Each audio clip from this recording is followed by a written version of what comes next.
that hails the new creation. Above the tumult and the strife, I hear the music ringing. It sounds an echo in my soul. How can I keep from singing?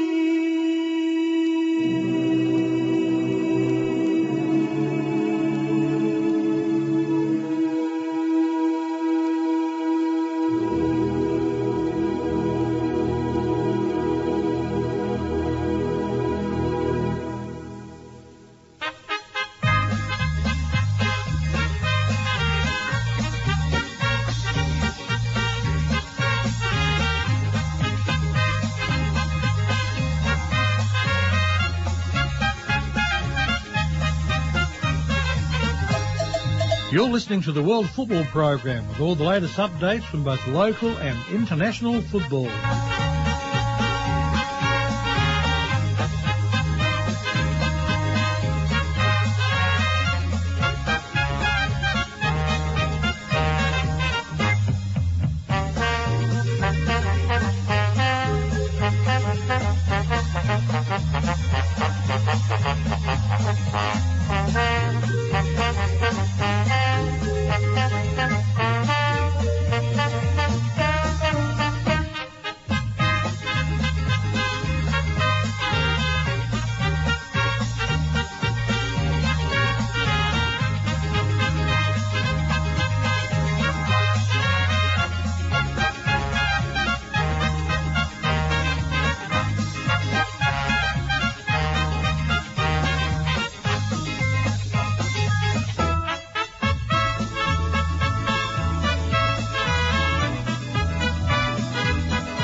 Good morning, Western Australia. This is the World Football Programme on Fremantle Radio 107.9 FM.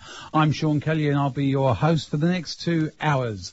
Thank you very much to Frank and Jerry for another wonderful Songs from Ireland programme. Love following those two professionals, it's just fantastic. And in 2 hours we will have Bags Groove on, which is the jazz programme. And looking forward to that. It's always a bit of a pep on the way home when you're listening to it. In the studio with me, I have Peter Szkiela. Peter, good morning. How are you? Good morning. Well, it's a nice day. Still a bit disappointed about the Socceroos result. It's a perfect day out there. Just a little cloud in the sky, which isn't the Socceroos. No, it's going all right. Nice day for football, and there's a lot of football on locally as well, and we'll talk about that later. In today's show, we're going to be talking with Lewis Prospero. Lewis is one of our sponsors, but he's also the chair of the WA Hall of Fame, which is in its 11th year. I think it started in 1996. Yep, that'll make it 11. Yeah, so they're 11, no, maybe more, 21. Maths isn't that strong right today, so it doesn't matter. It's a football show, not a maths show. So, yeah, Lewis will be on. We'll be talking about the WA Hall of Fame, the PFA Player of the Year, and a number of other things. And just a pen, I'll ask him why there aren't so many women on it, because there should be. We'll also be talking to Andrew Peacock, primarily about the FFA Cup quarterfinals, which are coming up very shortly. Yep.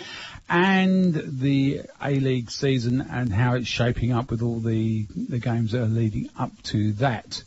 Jessine Bonzas will join us. We're going to talk with Jessine about the national 16s girls side that's going over to compete in the Singapore competition, and I think they're also going to be in the championships round over there as well, so it's looking good for them.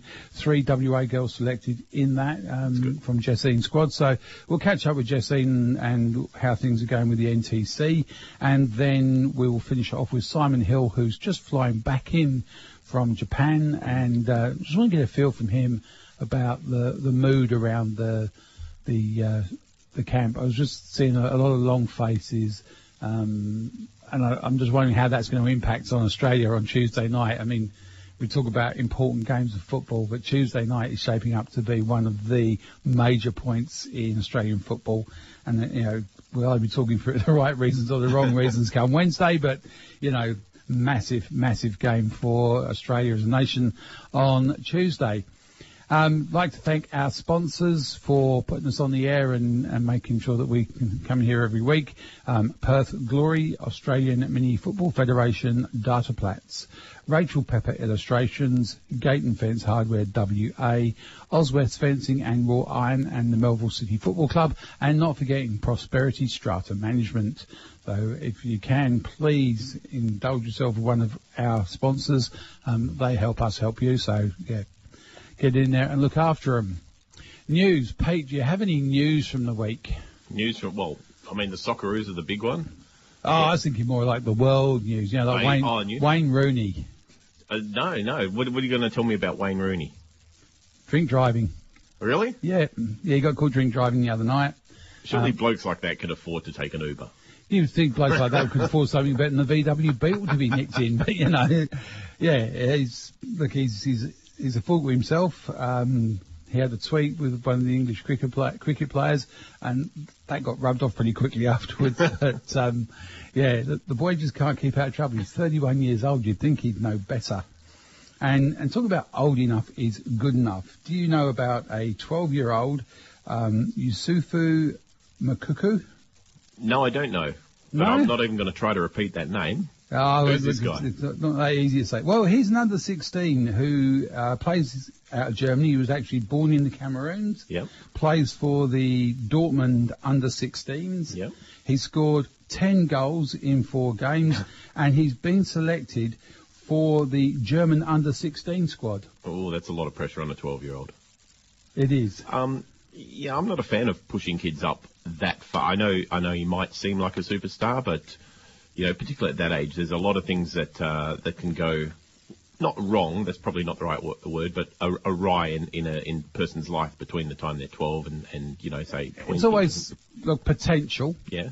Who was the US a few years back had a Ghanaian player that they brought in. Same sort of story. He was only about 10 or 12, but he was earmarked as a superstar of the future, and they'd sort of done the immigration thing to get him on the US squad. Yeah. I don't think we've ever heard anything of him since then. And when we had Danny in here the other week, Dan Evans, he was telling us about a young lad in the States, similar deal, but Yep. it's all potential. Yep. Look, good luck to him. If a 12-year-old is capable of playing and competing physically and mentally with 16-year-olds, then, you know, great. He must be very, very good. It's a lot of toll on the boy, though. You've got to let him grow up a little bit as well. Yeah, true. But, yeah. And until one of the 16-year-old defenders decides to give him a bit of what for in a tackle or something, and suddenly he loses a bit of enthusiasm because getting your leg broke isn't that much fun.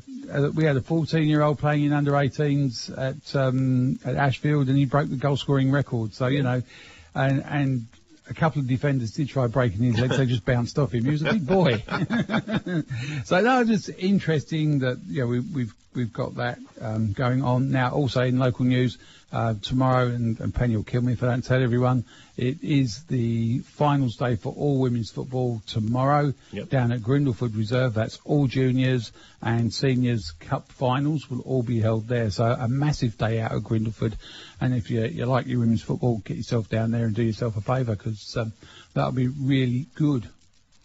And we'll carry on with a few other bits and pieces later on. But what I'll do is I shall get Lou Prospero on the phone now, and we'll be back after these. Oops.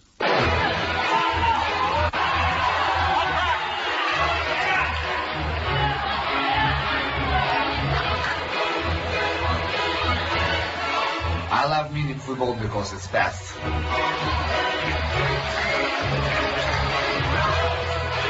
I love mini football because you can score lots of goals.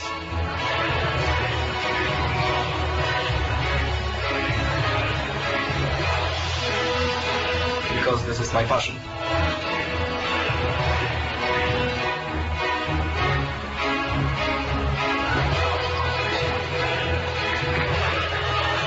Mini football in Australia. Australia.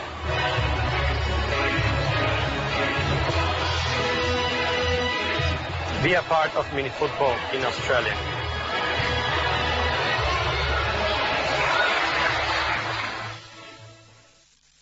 The World Football Program welcomes the Australian Mini Football Federation onto Radio Fremantle. Join the growing numbers playing non-traditional forms of football at any of the Area 5 centres around Perth. Find out more on osminifootball.com. Station sponsor. Oswest Fencing and Wrought Iron. Our family fabricates fence panels, gates and framework. Repairs gates and sets up automated systems. Ring us on 9258 6822 for old-fashioned family service and advice. Station sponsor. Are you considering data and software development? From a simple website to custom office automation software. Phone Andy at DataPlats on 0414 263 938. That's 0414 263 938. Station sponsor. Now, on the phone, I have with me Lou Prospero, who I believe is suffering a bit from the lurgy. But good morning, Lou. I won't ask how you are because I know you're not that well, mate. That's okay, mate. How's things? Marvellous. Look, your position at Prosperity Strata Management? You're the principal, the owner? Yep. Yeah. Look, thank you very much for being a sponsor of the show. We do value your involvement. But I suppose the other thing is your involvement with the WA Hall of Fame. You've been with them for a long time? Yeah, the Hall of Fame started in 1996, and when I was chairman of SAWA, I was approached by the committee to bring back the Hall of Fame because it gone in abeyance for about 6 years. So I was asked to be the chair. So I've been the chair since 2002.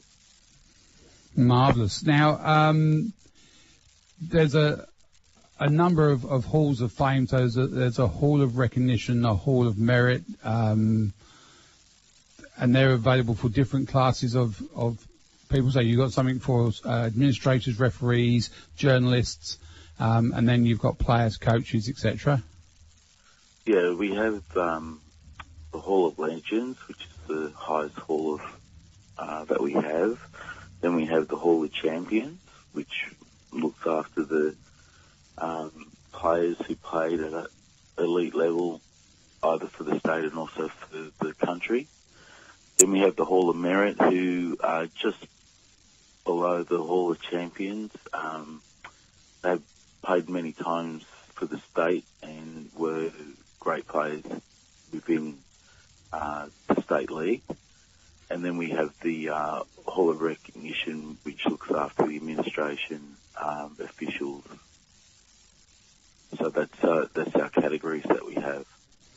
Yeah, and there's some fantastic names because I went through there last night and looked at some of the names, Roger Lafort, and so is in the administrative side of it. And then, obviously you've got your Hall of Legends with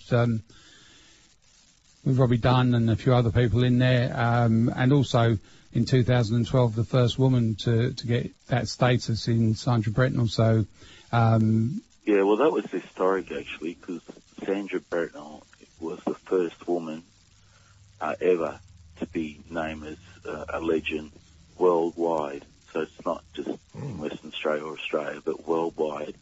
She was the first woman to become a legend anywhere in the world. So we're quite proud of her and her achievements, and she's always been a good ambassador for football. Absolutely, she has. Now, Do you have a physical location? I imagine you must have a whole heap of memorabilia, shirts, photographs and other bits and pieces. Is there somewhere people can go and see those? No, unfortunately, that is our biggest problem. We have a lot of that memorabilia in storage. It's held by Football West. We've been asking for many, many years to have a location, a museum. We tried to get one organised with the refurbishment of MIP Stadium to have it there, but unfortunately the government decided and the council decided that we couldn't put one there. So we've been advised and promised by Football West that once the home of football is built, whenever that may be, that a museum will be attached to that either grandstand or a separate building, but we will have an area that people can go through and look at the historic side of our game. Yeah, it's interesting because you do have a bit of an electronic media or memorabilia area through Football West on their website, and obviously with people like Richard Kreidler involved, is that something you'd look at developing even more? Yeah, look, Richard is on our committee. He's a wealth of knowledge. It's wonderful that he's written that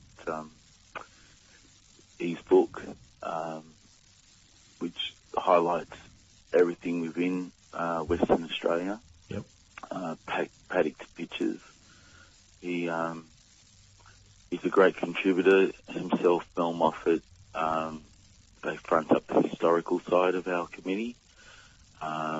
So we've got a Facebook page and also a website where we try and keep memories alive of people who contribute to the sport significantly.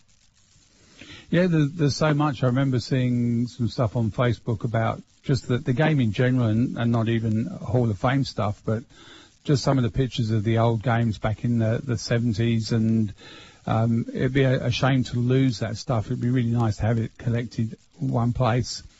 Talking of historic and people's longevity within the Hall of Fame, John O'Connell, who himself is a member of the Hall of Fame, is also part of the original committee, and I believe he's still involved.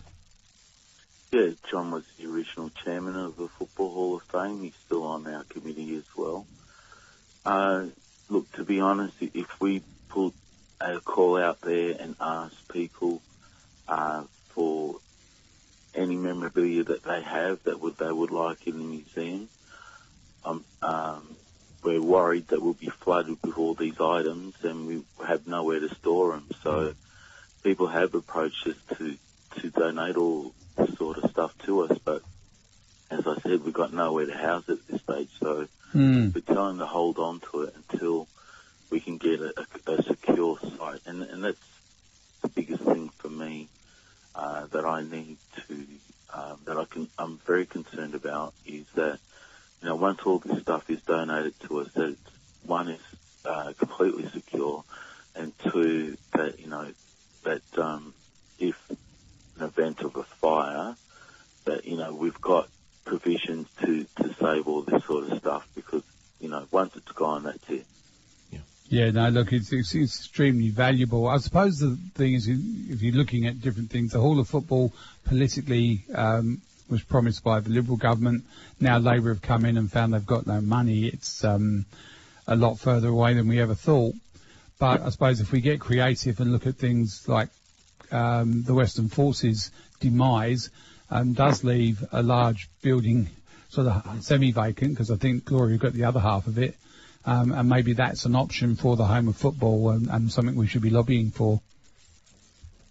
Yeah, look, I don't know if the force is completely gone yet. They're still fighting. Oh, no, they're still fighting. They're still but, look, at the end of the day, what's really disappointing for me is that, you know, we've had 121 years here of football, and we still don't have a state home. I mean, even archery has and lawn bowls has. They've all got state facilities, but, you know, Yeah, I think we're the highest participating sport in the state, and we can't get a state facility. You know, to me, that's completely shameful. I don't care if it's Labor, Liberal, or whatever your political alliance is. You know, it's a disgrace. Absolutely, and, it is. When you look, you know, you get somebody come out the other day and state that you know, the first sport at the stadium isn't footy, you know, and it's disrespectful. Well, what is disrespectful is that, you know, we have you got all the Eagles and the Dockers have umpteen millions of dollars spent on their state facility, and they're an interstate competition. That's all they are. Oh, and absolutely. We can't get a home of football. I mean, it's disgraceful. Yeah, no, I totally agree with you. It's one of those things that they must realise that there's millions of voters out there, and maybe politically it's something that we as a code need to be expressing a little bit harder at the ballot box rather than just at the turnstiles and supporting the sport in that way. Well, look, I totally agree. I've been saying for many a year that, you know, the people in Parliament are the ones who got the fingers on the state funds, and, you know, if we vote football people in there, then they direct where the money goes. And it seems that, and, you know, I've got to give you a lot of kudos to listen to Mick Murray, the sports minister, the other day, saying, you know, if footy's not the first game played at the stadium, get over it. And I thought that is a fantastic statement for him to come up. And he was on your show 2 or 3 weeks ago, and he spoke to Penny and John, and, you know, said he had a commitment to football to see that, you know, we end up getting this facility. So, you know, we talk about politicians and their promises. Hopefully, you know, he'll come through. I think he's come across, and I've met him on a few occasions, he's always come across to me as a genuine person. So I hope he follows through on his promise. Absolutely. Look, I spoke to him myself, and I find that about him. He's coming from the southwest. He's fully aware of the impacts of sport on a community because it's what binds us all together. But I think all politicians are all susceptible to the same Achilles heel, and that is votes. And at the moment, 100 votes either way can make the difference. And if the footballing community are letting them know we want something for the home of football, every time they have a meeting, that will then politically play out across the entire landscape, and then we should be able to get something. Yeah, no, and what's good for us is that, you know, the Football Hall of Fame in Western Australia was the first Football Hall of Fame in the country, even, you know, prior to the old Soccer Australia or the FFA now. So, you know, we're proud of that achievement. Our functions are second to none. You know, we had the late Les Murray at our function in November last year, and, you know, the feedback that I got from him, he was, you know, totally impressed, and he was, you know, he was so delighted to be part of it. So it was just great to get the feedback from an icon of football to hear what he said about, you know, how we can conduct ourselves at the Football Hall of Fame. No, it's a fantastic idea. I mean, I suppose one of the biggest misnomers is that we're a new sport to this country, and we can trace the history back to 100 or more years ago. But I mean, the game itself wasn't formalised until 1896, so that's hence the 1996 anniversary and all of that stuff. So that's really why it's important that we do establish that we do have a history here that in some cases predates football. Yeah, I mean, on December the 12th this year, we're celebrating our 21st anniversary of the Football Hall of Fame. Now, we've got the English cricket media playing against the West Australian media. In fact, that was the first official international football game played here in Western Australia. So we replicate that every 4 years when the Ashes come. So we'll be holding that at Doreen Gardens, and then kick-off's at 4:30, because of our ages, we'll only be playing 30 minutes each way. And then, that's more than enough. and then we'll be holding a function afterwards to gather all the inductees in the Hall of Fame and have a small celebration. So when we're talking about inductees, obviously they're nominated at some stage, and there's a process that goes through. How do you get your nominations, and then how do you decide who's worthy, I suppose, is the next thing? Yeah, we have when we hold a function, we tend to hold them every 3 to 4 years. We found in one case we had 1 2 years apart, and we just found that if we have them too often, then the interest drops. So we try and spread it out a bit further so the interest remains. And we call for nominations about 18 months prior to that event. There are nomination forms on our website for people to go and download the forms, fill out the forms, send it in. Now, each section of Hall, whether it be the Hall of Legends, is nominated inside the committee. So generally, it's people who have already been inducted, whatever Hall it is, the champions, the merits, or the recognition, and then we discuss who should be a legend. We put that forward to the committee. If it meets the criteria, then it's accepted. And it's the same with the other halls. So people put in nominations of people who they believe they should be in the Hall of Fame. We look to see if it matches our criteria. If it does, they get accepted. And if they don't, unfortunately, we just let them know that the reasons why that they haven't been accepted due to the criteria. And do you have to be someone who's ceased playing, or can you be nominated whilst you're still a player? I beg your pardon, could you repeat that? Do you have to cease playing to be eligible to be one of the player nominations? Yeah, you've got to be at least retired for at least 4 years as a player. Yep. Now, when we say that, let's say, for example,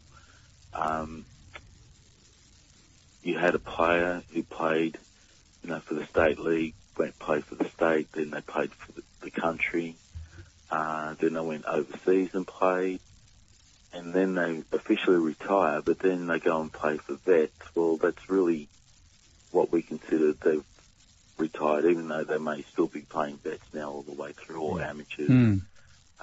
They're still considered then as non-playing, and then they're considered for nomination.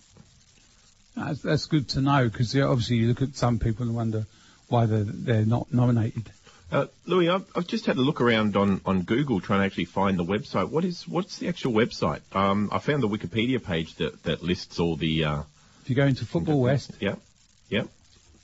I'm not seeing. Okay, so it's not going to come up on Google if someone's looking for it and they want to Google it. It's not going to come up that way. Look. Yeah, you can track it through the back door, but if you go onto the Football West webpage, that's the place to go if anyone's looking for it. Football West webpage is the place to go for it. Yeah. Yeah, I'll give you the www.Football Hall of Fame, Football Hall of Fame, wa.com.au. I'll test you out. Yep, no, that's good, Lou. Now, we spoke about Sandra and her history-making event back in 2012. The PFA Player of the Year this year is going to be held on the 17th of September, and the Alex Tobin Medal will be going to a woman for the first time ever in Cheryl Salisbury. So another woman making a big mark on the football landscape. Well, it'd be interesting to see, how wonderful the women have contributed to football.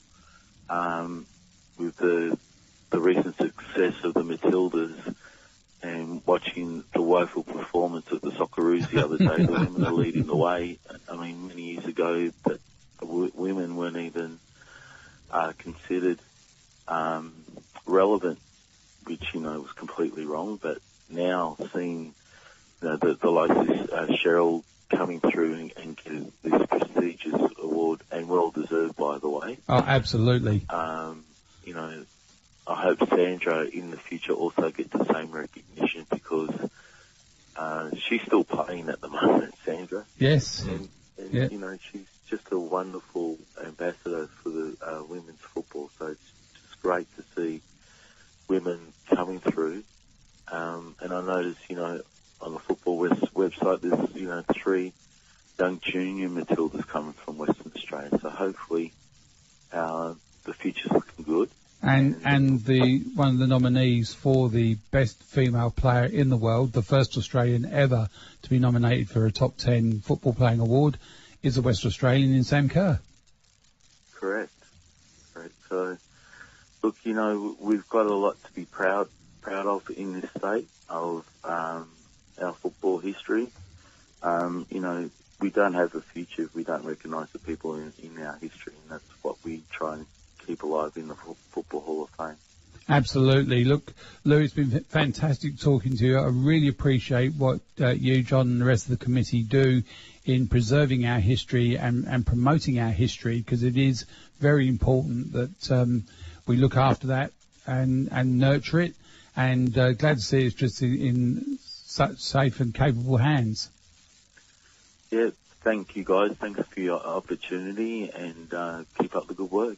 Thank you very much, Lou, and you get better, mate. Take care. I will. Thanks. Take care. Bye-bye.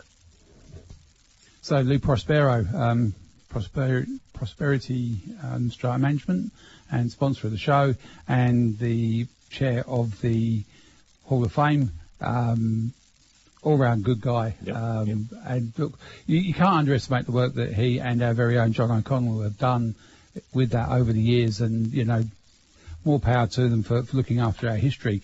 I was just looking at some of the names on the PFA Player of the Year award. It's only been around a very short time, but Joe Marsden, Johnny Warren, Craig Johnston, Mark Viduka, Frank Farina, Mark Schwarzer, Harry Kewell, and now Cheryl Salisbury. It's really a who's who, isn't it? It is a who's who, and now a complete who's who, because it's actually representing women as well, because it has to represent all aspects of our game. So good on Cheryl and on Lou and everyone else involved in the Hall of Fame. If you have anybody that you think is worthy of being nominated, please go onto the website. The nomination forms are there. Yep.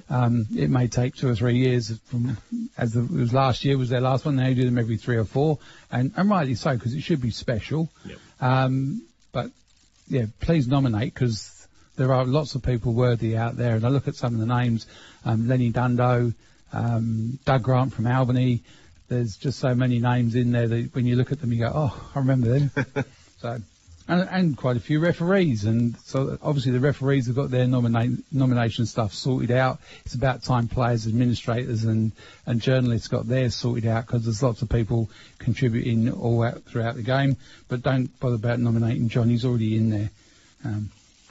John O'Connell. He's fantastic. I think more power to the bloke. He's doing a fantastic job in promoting the game in all avenues, but also looking after it, and has been involved since 1996 with the Hall of Fame. So yeah, good on him. All right. Now, last week we had some football played in the last round of the NPL. We did indeed. Yeah, and there were some very important games being held. There was. So last week's matches, Perth Glory defeated Coburn City 2-0. Perth beat ECU Joondalup 6-1. Mandurah travelled to Balcatta, and Balcatta came away with a 2-0 win. Bayswater City defeated Stirling Lions 3-1. Armidale defeated Joondalup United 2-1. Florida Athena and Inglewood United played out a 1-1 draw, and Subiaco came away with a 1-0 win away to Sorrento. So, looking at our final table, Bayswater City have finished on top with 56 points. Inglewood United just behind on 55. Perth on 54. Fourth is Sorrento on 47. Florida Athena 47. ECU Joondalup 39. Stirling Lions and Subiaco AFC both on 35. Coburn and Joondalup on 31. 11th place we got Armidale on 27. 12th Perth Glory 19. 13th is Balcatta on 19. And in last place is Mandurah on 15 points. And Mandurah will either be relegated or play off for a relegation spot against one of the Div 1 sides coming up. only one or two that are actually eligible. Now, it's interesting because Inglewood led for so long during the season and then were pipped at the post at the last minute by Bayswater, who are just so consistent over the last 9 weeks.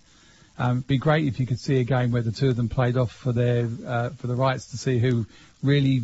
It would be. It's almost like we need some sort of post-season cup or something like that, isn't it?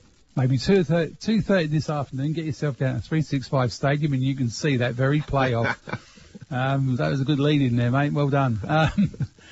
So, yeah, a couple of games we played today in the Top 4 Cup, and I think the biggest one of all is Bayswater versus Inglewood, the title decider, if you like.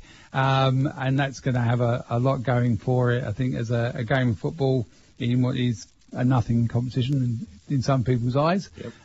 This is going to be the rip snorter of the day, that one. And that competition just runs over a single week as well. So obviously we've got the 2 games today, preliminary final on Wednesday night, and then a week from today we've got the grand final of the Top 4 Cup. Yeah.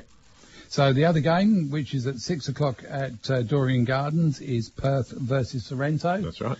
So the loser of that's eliminated. The winner will play the loser from the major semi-final. If you can follow that, it's much easier if you look at it on a piece of paper, but if you can follow that. Yeah, no, look, it makes perfect sense to me. But look, for those of you looking for a quality game of football, I wouldn't go much further past Bayswater this afternoon. Get yourself down to 365 Stadium and see how those two teams duke it out. I'd love to go and see that myself. I think it'd be good. All right, so we're going to be talking very shortly with Adam Peacock from Foxtel. We're going to talk to him about, touch a bit on the Socceroos. We'll talk about the FFA Cup quarterfinals and what's his take on the upcoming A-League, because it's coming up very, very shortly. First kick-off is on the 6th of October, so that's right. Only a month away. Yeah, not far away now, guys. So we'll be back after these. Gate and Fence Hardware WA are your local business, supplying materials, components and parts for fencing and gates. Practical and simple how-to advice by our family. Products shipped anywhere. Visit our online store at gateandfencehardware.com.au. Station sponsor. The Perth Glory Football Club is proud to support WA football and the World Football Program. Stay tuned on 107.9 FM every Saturday from 10 a.m. for the very latest Perth Glory news. A-League, W-League and Youth, glory is ours. Station sponsor. At Prosperity Strata Management, we exclusively manage strata properties. With 30 years of management experience behind us, our excellent customer service is second to none, and we believe well-kept properties are the key to generating good sales and rental returns. On-site visits to your investment are conducted on a regular basis, with our aim being to see your property improve. For further details, visit our website at prosperitystratamanagement.com.au or call 0499 994 923. Prosperity Strata Management, station sponsor.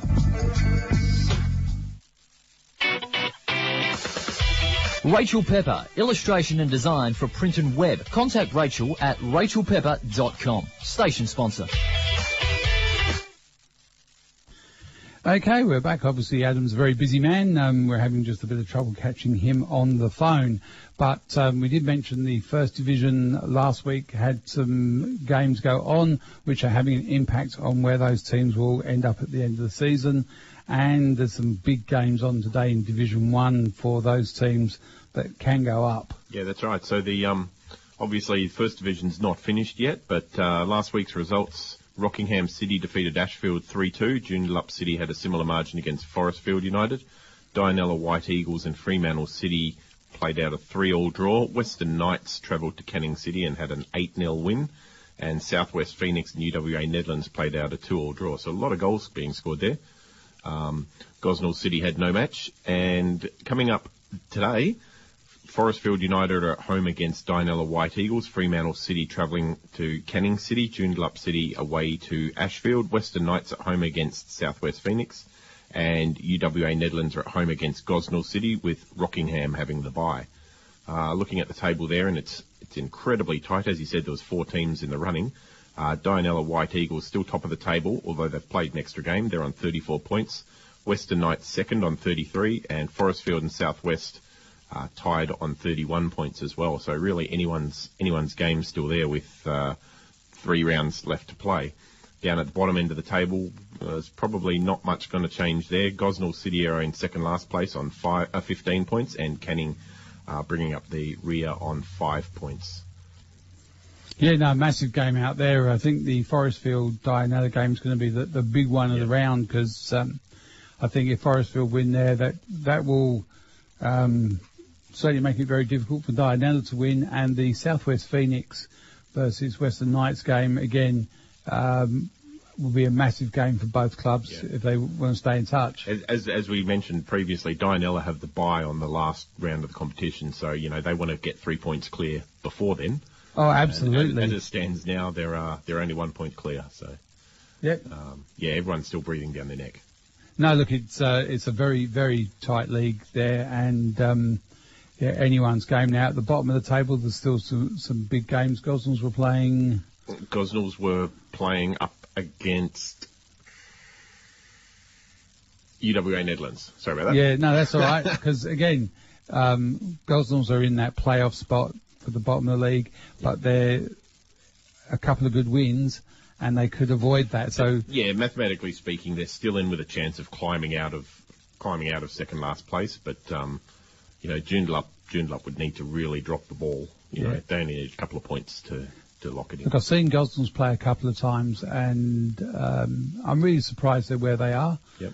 Alan Dunlop's got them playing extremely good football. They're very, very competitive. They've got Jacob Collard, ex-Glory Youth, and played fullback in the A-League for him a couple of times. He's playing for them. Very hard to see why they're where they are. They work hard. They play a very good brand of football. And I think for whoever's coming up, it's not a given that they would be beaten by a team coming up. So the playoffs are really starting to shape up as something in those divisions. Something worth watching, something worth promoting as well for Football West. Yeah, and more aware of it. Oh, absolutely. I mean, you look at the point spread in Division 1, between first place and last place, there's not a huge gap. 15 points or so. So it's a very, very tight league. And when you look at the top 6, 7 points are separating them. Certainly the top 4, there's only one win from first to fourth. So, and that's what you want to see as a neutral, as I am. You're probably not, but as a neutral, you want to see a nice top. Yeah, No, look, and being involved in it really does make it interesting, because no one's ever quite out of it and no one's ever quite in it. So, it just depends on the day who can really do the job. But a couple of mouthwatering games there, because Southwest are a very good side, coached well. Obviously, Knights are the current cup winners. They've been over and played in the FFA Cup against Gold Coast. Just mouth-watering the games that are available to you today. If you're near any one of those venues, get yourself to a game and watch those. All right, we're still waiting for Simon, so what I might do is put on a couple of messages, and I will try and come back with either Simon or Jessine, and we'll see how we go after this. So we should be back after these messages. Oh.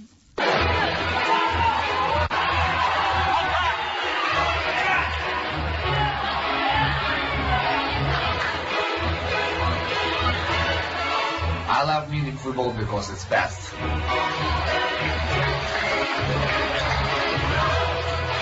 I love mini football because you can score lots of goals.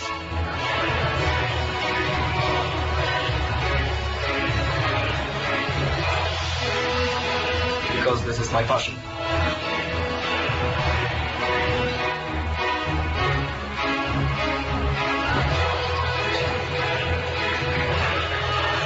Mini football in Australia. Australia.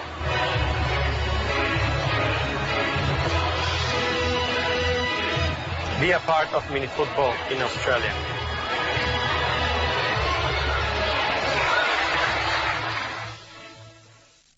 Oswest Fencing and Wrought Iron. Our family fabricates fence panels, gates and framework. Repairs gates and sets up automated systems. Ring us on 9258 6822 for old-fashioned family service and advice. Station sponsor. Are you considering data and software development? From a simple website to custom office automation software, Phone Andy at Data Plats on 0414 263 938. That's 0414 263 938. Station sponsor. The World Football Program welcomes the Australian Mini Football Federation onto Radio Fremantle. Join the growing numbers playing non-traditional forms of football at any of the Area 5 centres around Perth. Find out more on osminifootball.com. Station sponsor.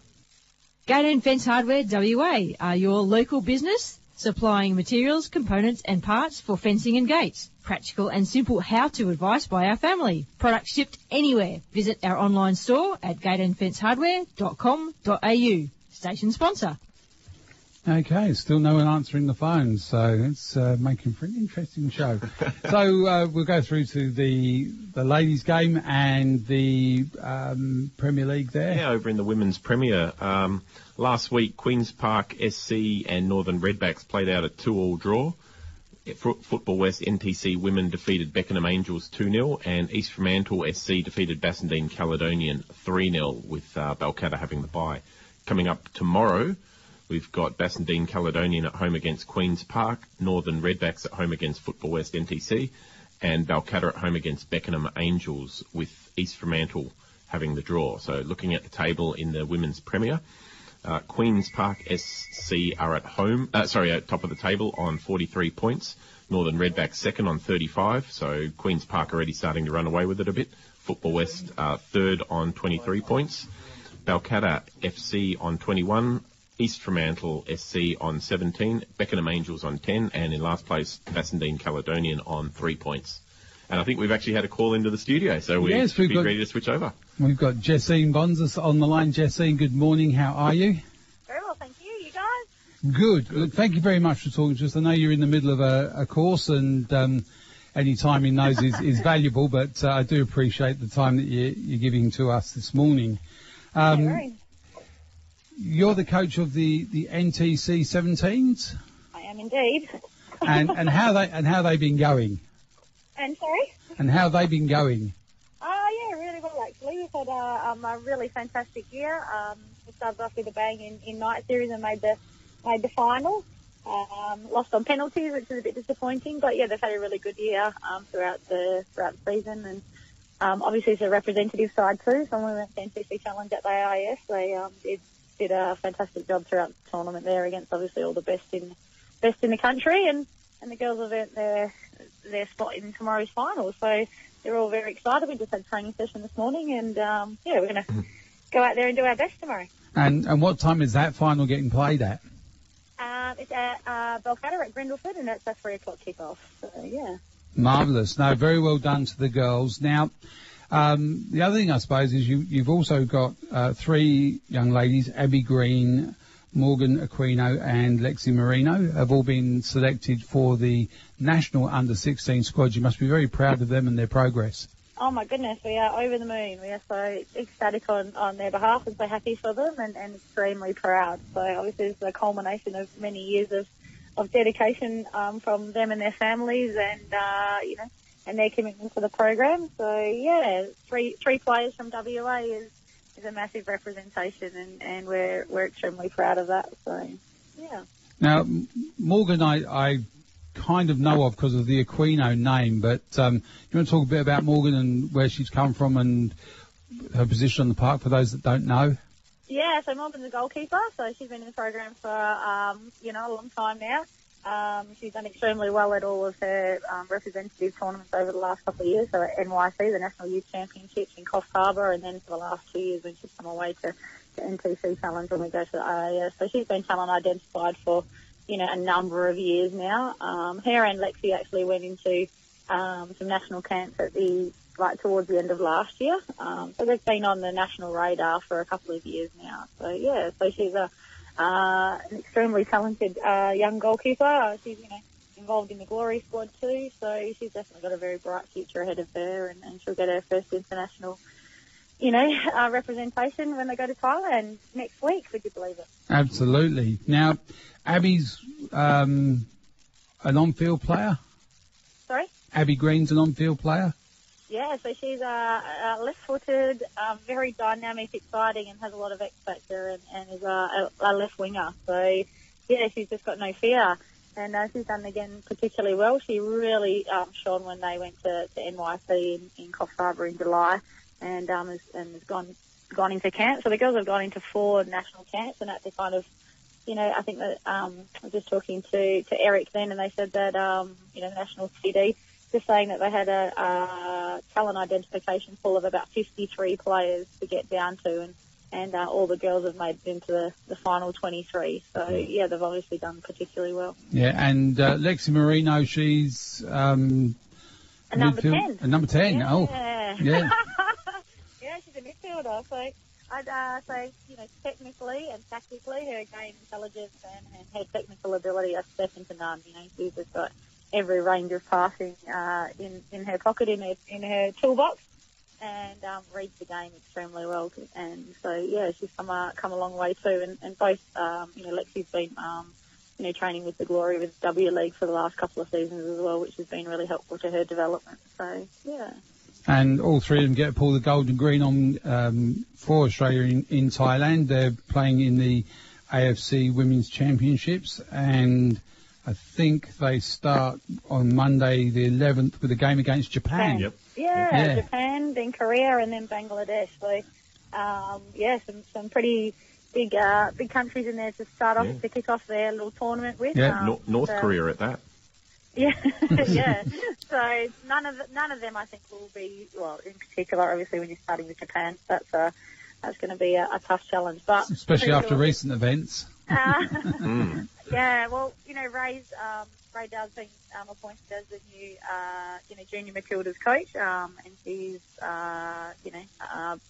obviously a seasoned coach here in the W League and stuff like that as well. But I think he put together a really good team, and everyone's got some, really, we hope that they achieve their dreams as a team and qualify as well for the World Cup, Under-17 World Cup. Now, for women's football in general, and obviously the Australian women's setup has been very, very successful of late. Is that permeating through to the game itself, that the women, particularly in WA, with the emergence of Sam Kerr as one of the world's best, are believing that this is within their grasp? Yeah, look, I think it just highlights that pathway that, if you're from WA, maybe a little bit, most isolated capital in the world, you can still go and, match it on the world stage and make it for the Matildas. We've got also Lisa Devana in there, who's the captain. So, WA, if girls want to look, you've got 2, perfect examples there of players that are at a national level. And like you said, Sam is just absolutely on fire at the moment. Everything she touches turns to gold. So she's world class, literally. Looking at the squad for the AFC tournament, I mean, as a proud West Aussie, we've got 3 West Australian girls in. That's more than either Victoria or Queensland, so that's pleasing. Yeah, and SA and a few others. Oh yeah, so, sure. We're definitely. I hadn't even seen SA on the list, so that's why I hadn't even thought to talk about them. Yeah, so like we said again, we're just really happy for the girls and happy to show that again that our program in NTC is really working. And that we're producing, national quality players. And I think that, like you're saying as well, is not only Lexi, Abby and Morgan, and Sam and all of those is really highlighting football as a pathway for girls in Western Australia who want to be elite athletes. Yep. So stepping out from that locally, obviously the Premier League for women this year hasn't been the best. A couple of late pullouts. What's your vision? What do you think would be the best way to showboat the best women players in the state? Because obviously what we've done this year hasn't worked. Yeah, look, I think that there's a little bit of a transition phase at the moment where maybe some of the clubs have, I think that the 2017 season has probably highlighted that there's a big gap even between, State League and State League Division 1 for the women. I think that what we need to do is get back to, producing players and getting a really big pool at a SAP level. At a SAP level, and then, really strengthening our junior teams and opportunities for girls. I think that's where it all starts. If you want to have a bigger, I suppose, at the top end of that pyramid, that's where it needs to be. But, I think, again, with Perth Glory doing well in the W League and everything else, I think that, again, the elite side of things is where players are looking if they can, if there's some product for them to go to.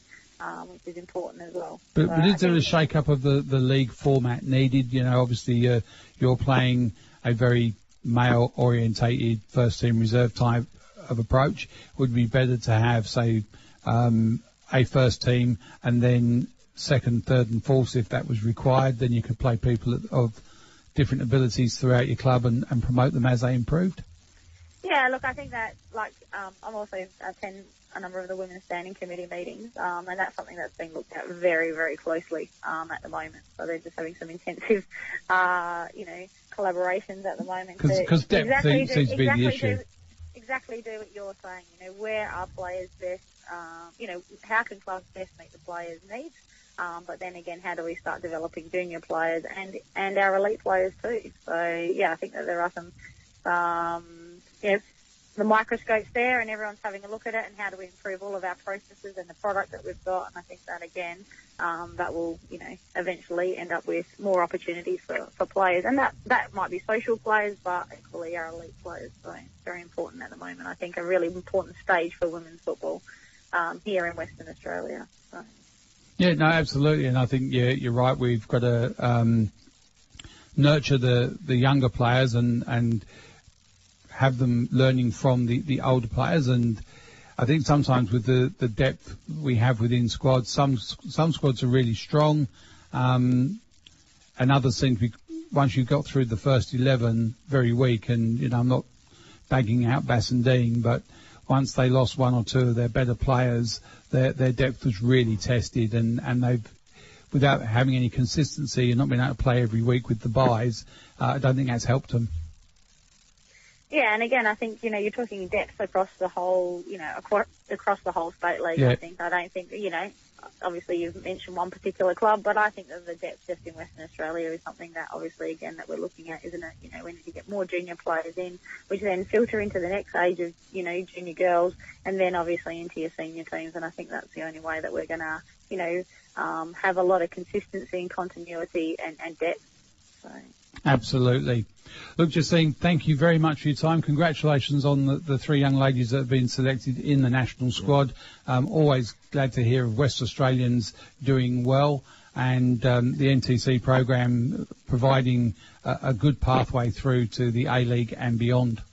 So thank you very much. Excellent. Can I just say one more thing? Yes. Thank you very much for your time on air this morning, but also our NTC trials are actually coming up. So in very September, good point, yes. Yeah, so our under 14 and under 15 NTC trials are coming up on the 11th, the 15th and the 18th of September, and our under 19 NTC trials are coming up on the 12th, the 14th and the 19th. If you jump on the Football West website, you can register, and who knows, maybe you personally can, our young girls out there can follow in the footsteps of Sam Kerr, who came through the NTC program, and it's not too far away, players like Lexi and Morgan who are 15 and 16 and Abby as well who are 15, that's not far away for some of the girls. So get down to trials and you never know, maybe you'll be wearing that green and gold. It could be you. Could be you, exactly right. Absolutely. No worries, Jessine. Good luck to everyone applying, and thank you very much for your time again. No worries. Thanks, guys. Bye. Jessine Bonzas, and she's right. It's out there. If you want to give it a crack, yep. Get on the Football West webpage, register an interest. It is one of the pathways. It's not always the pathway, but it is one of the pathways. Yep. Just a correction to the upcoming fixtures for the Women's Premier. Bassendean Caledonian and Queen's Park is on tomorrow. The other two aren't till the 24th of September because obviously we've got the Cup final for the women instead coming up tomorrow. Yes. So good luck to the ladies in the Cup final. As mentioned, it's Football West NTC Women against Northern Redbacks, 3 p.m. at Grindleford Reserve. And the Women's Metro Cup as well have their final tomorrow. And that's kicking off at 1:45, which is Joondalup City FC against East Fremantle SC, also at Grindleford Reserve. Absolutely. And look, I think the women's game here is very strong. We're obviously able to develop some of the best players in the world from this program. So well worth looking at and getting involved in. Yeah, and obviously there's a few things to sort out at the very top league. Oh, look, and I spoke to Alex and Vats this last week, and they're very keen to get that working right. Obviously, this year what didn't help was two teams pulled out at the very last minute. Yep. I don't know what happened to the players they had, whether they were distributed unequally amongst clubs or whatever because of geography or what have you, but there just seems to be something not quite right with how that runs. And whilst we've got this, first team, reserve team model, which works for the men because there's lots of players and lots of depth, maybe that's not the model we need for the women. Let's have a look at it and see what we can do, because some clubs can have 3, 4, 5 teams, and others will only have 1 or 2, but it's got to be fixed. All right, Adam's contacted me. He was out in the garden, so we'll get back after these messages with Adam Peacock from Foxtel. So we're back after these. The Perth Glory Football Club is proud to support WA football and the World Football Program. Stay tuned on 107.9 FM every Saturday from 10 a.m. for the very latest Perth Glory news. A-League, W-League and Youth, glory is ours. Station sponsor. At Prosperity Strata Management, we exclusively manage strata properties. With 30 years of management experience behind us, our excellent customer service is second to none, and we believe well-kept properties are the key to generating good sales and rental returns. On-site visits to your investment are conducted on a regular basis, with our aim being to see your property improved. For further details, visit our website at prosperitystratamanagement.com.au or call 0499 994 923. Prosperity Strata Management, station sponsor.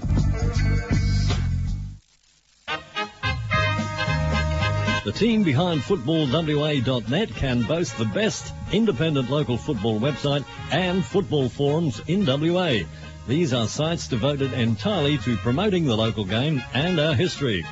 Visit footballwa.net for the World Football Program guest lineup every Friday.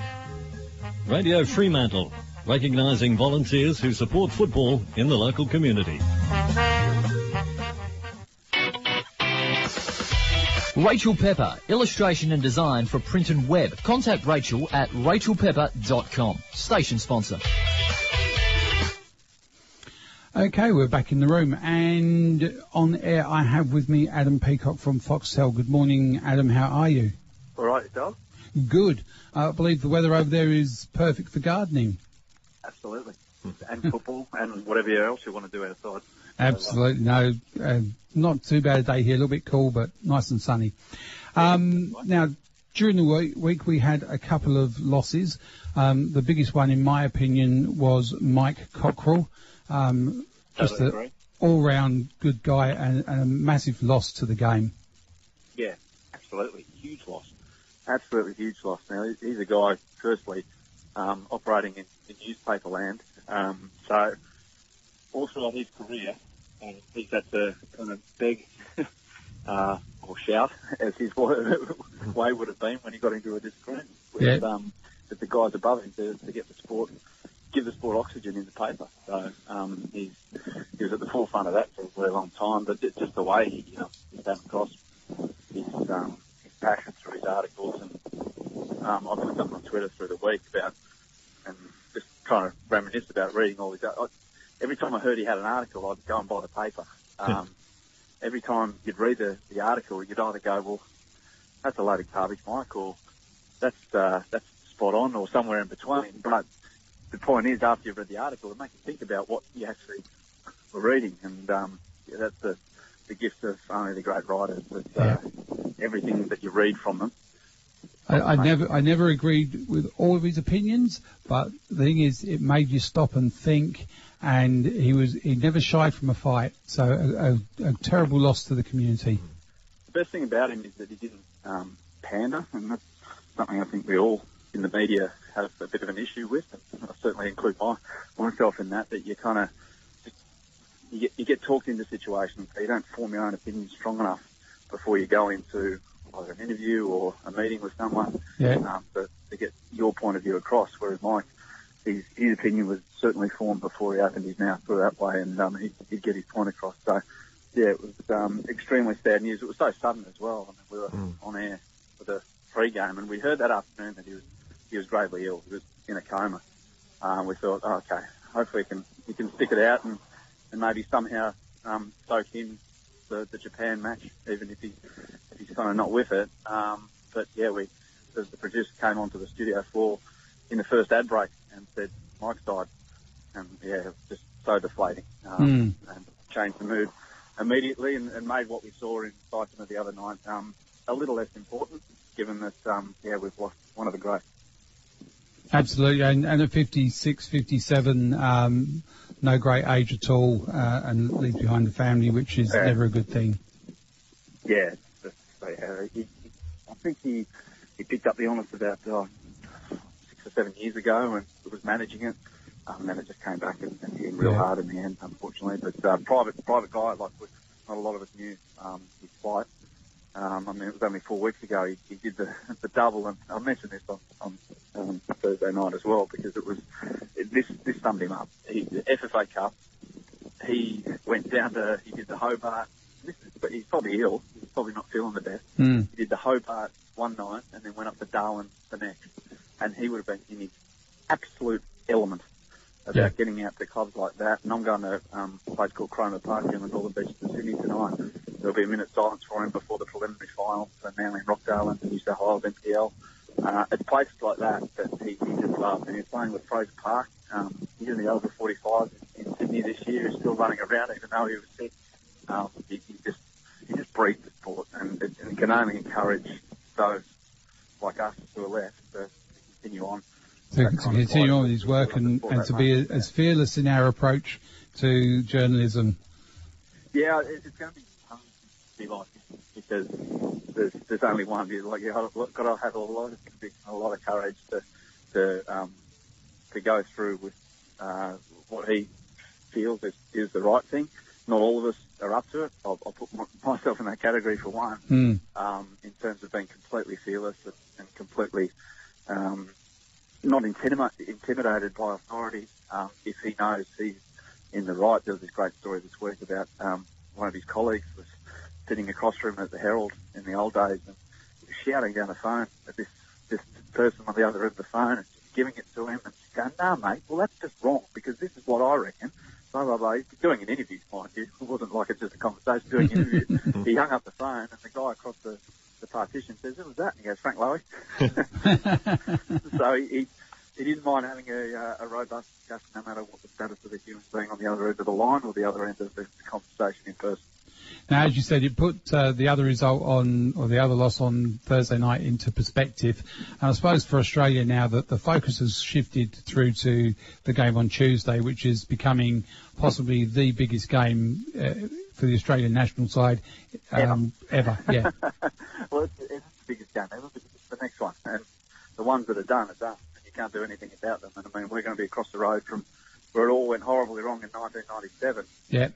Tuesday night's going to be a different night because it's not all up to us. We have to do what we have to do to Thailand and then just wait a few hours and we'll become Japanese football fanatics. So after the other night, hopefully they do a bit of a job. I've just been reading what's been going on in Japan the last couple of days. Telehodzic has basically got up and done the Wolf of Wall Street in front of all these adoring fans and gone, "I'm staying. I'm not leaving." I don't think he gave the exact speech Leo DiCaprio gave in that movie, but he just said, "I'm not leaving." So there was a bit of a rumour that he was going to go because of an illness at his family, but that's not the case. He's let Kagawa leave the squad. Honda might play a part, not sure, but Hasebe, who was excellent the other night, nullifying whatever we had an attacking threat, he won't play either. So he's going to give his young guys a go, and I kind of like that. Yep. He's not going to give a testimonial type run out to all these older guys. He's going to give the young guys who will undoubtedly be so hungry to impress because they are going to a World Cup. So every time they pull on the Japanese shirt, they're going to be in audition mode, basically. So, hopefully, yeah. I've got no doubt that Japan, I'm happy that it's Japan and not, no offence, I'm not casting aspersions or anything like that, but a West Asian team who would be already through and they just take the foot off the gas. The Japanese, historically, I reckon, have a bit more pride than that. But they do. They've got the samurai pride. But as you say, they've also got a young squad going out there who are literally playing for places in a World Cup squad now. So that ups the ante for them. Yeah. So we don't need to worry about that. That's the one little thing that is always in the back of your mind in situations like this. There's no funny because it's going to go on. They're going to absolutely give absolutely everything. And they might not be good enough. The emotion of the other night might just be draining out of them. They get to Saudi and it doesn't go against them. They might come up against a hostile crowd and Saudi on their day are a very good side as well. So we just have to do what we can do and I reckon we need 5 past Thailand on Tuesday night. Absolutely. I think, Saudi's always famous for a last minute penalty when they need one. Three late minute penalties in this round of qualifying. Three times they've had a penalty in the last 10 minutes. Saying that we've been lucky, and I said this to Rob the other night. Hang on a minute, did you see the first 3 games of Saturday play? My goodness. Yeah. Actually, I think it was the second one where they got the 2 late penalties. Yeah, two penalties in the last 10 minutes to beat Iraq 2-1. So, yeah, hopefully there's just a strong ref. I'm sure the AFC will put like a Rafshan Erbatov or something like that in place. I haven't seen the referees list, but fingers crossed. But first things first, we've just got to be better than the other night. Well, I suppose what really comes through to Adam, though, is that years ago when we were playing in Oceania, we got out of Oceania because it was not competitive. It was all too easy to end up on top. We went to Asia because we had competition, and this is the bottom line of competition, is there teams out there who are better than you, and you have to improve and build, and this is exactly what we wanted. Yeah, you look at New Zealand, they beat Solomon Islands in the first leg 6-1. Yeah. What's the point of that? And now, so their preparation, Solomon Islands 6-1, whatever they do to them in the second leg, and then they have to stump up against like a Chile or an Argentina. Yep. Yeah. Argentina currently sitting in that playoff spot, so... Yeah, so all the best. Yeah. Yeah, thank God we're not in that predicament anymore. Thank God we're in a situation like we want to be. And it's only going to get harder. I mean, it's going to get easier after Qatar when they go to a 87 competition or whatever it is in the World Cup. But for the next one in Qatar, it's going to be we're going to have to improve a little bit. But yeah, it's a must. It's just a must. Like people saying, oh, well, if we don't make it, is any real great shakes? We're going to get to Russia and get our asses kicked. It's not about just that. It's about the whole experience of being a nation in the World Cup, and especially for travelling fans. I went to Brazil. I was just shaking my head about how good it was. Like, you get an appreciation of it here, and you know, everyone tramples on the brand of FIFA for being corrupt, and rightly so. But you actually get to a situation of going to a World Cup and the convergence of humanity in one area for one sport. There's nothing like it. Absolutely. If you put it into other games or other codes, for Aussie rules, if you said to a team from a grassroots club, look, we'll give you a chance, you can play at the MCG against Melbourne, you're going to get flogged. They still take it. Yeah. You know, and we're doing this on a global scale, and it really just doesn't compare. And I think for those people who get caught in their little myopic stages, this is a world stage and it's a world game, and Australia's very well placed. 44th in the world is no slouch when you look at the other nations that fill those other 43 spaces. So all household names. Well, it's so competitive. Yeah. And really, like, we should compare, because you're talking about domestic sports who are outstanding in what they do in terms of their social programs as well at a lower level. I mean, AFL are outstanding at that, and you can't help but respect that and what they've been able to do with their code in Australia. But, sorry, we live in a world. We don't live in one country, we live in a world. No, exactly. That whole world for one sport. It's an absolute must, and I said it earlier in the week as well. We can't consider ourselves a sporting nation if we're not invited to the biggest sporting party in the world, can we? No, I agree with you there. Now, talking about minnows and playing the big boys, the last 8 of the last 16. No, the last 16 quarterfinals down to the last 8. Yep. Some Goliath matches there, and we've also got some giants battling it off. So we'll just start with the first one, Gold Coast versus South Melbourne. 2 of the minnows in the competition, both very, very good clubs. Yeah, Gold Coast, I was up there for one of their matches, and South Melbourne was their first match as well. We all know about South Melbourne, about their history and what wonderful things they did in the NSL, and indeed at the World Cup Championships one year in Brazil. But Gold Coast at home. They're a good side. They're a handy side. It's not going to be an easy night for South Melbourne. And the stakes are massive, because the winner plays the semi-final.